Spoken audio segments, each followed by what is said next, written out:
जालना जिल्ह्याच्या भोकरदन तालुक्यातील धावडा परिसरात आज बिबट्याच्या दर्शनानं प्रचंड खळबळ उडाली।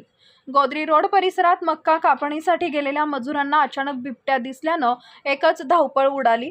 मिळालेल्या माहितीनुसार जुनेद सौदागर यांच्या शेतात हा बिबट्या सर्वप्रथम दिसून आला। त्यानंतर त्यानं बाळू देशमुख यांच्या चाऱ्याच्या शेतात आश्रय घेतला। घटनेची माहिती मिळताच वनरक्षक ज्ञानेश्वर पवार तातडीनं घटनास्थळी दाखल झाले। परिस्थितीचं गांभीर्य ओळखून जालना येथील तातडीनं पिंजरा मागवण्यात आला। सुमारे 5 तास चाललेल्या या थरारक मोहिमेत वन विभागाच्या पथकानं मोठी शिताफी दाखवली। वन परिक्षेत्र अधिकारी नीता फुले यांच्या नेतृत्वाखाली रेस्क्यू टीमनं बिबट्याला कोणतीही इजा न होता सुरक्षितरित्या जेरबंद केलाय। सुदैवाने या घटनेत कोणतीही जीवितहानी झालेली नाही। मात्र वन विभागानं नागरिकांना शेतात एकटे न जाण्याचे आणि अफवांवर विश्वास न ठेवण्याचं आवाहन केलंय।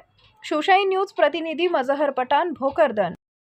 ताज्या घडामोडी जाणून घेण्यासाठी शिवशाही न्यूज यूट्यूब चॅनलला सबस्क्राईब करा। आपण हा व्हिडिओ फेसबुकवर पाहत असाल तर फेसबुक पेज फॉलो करा आणि शिवशाही न्यूज.com या आपल्या वेबसाईटलाही भेट द्या।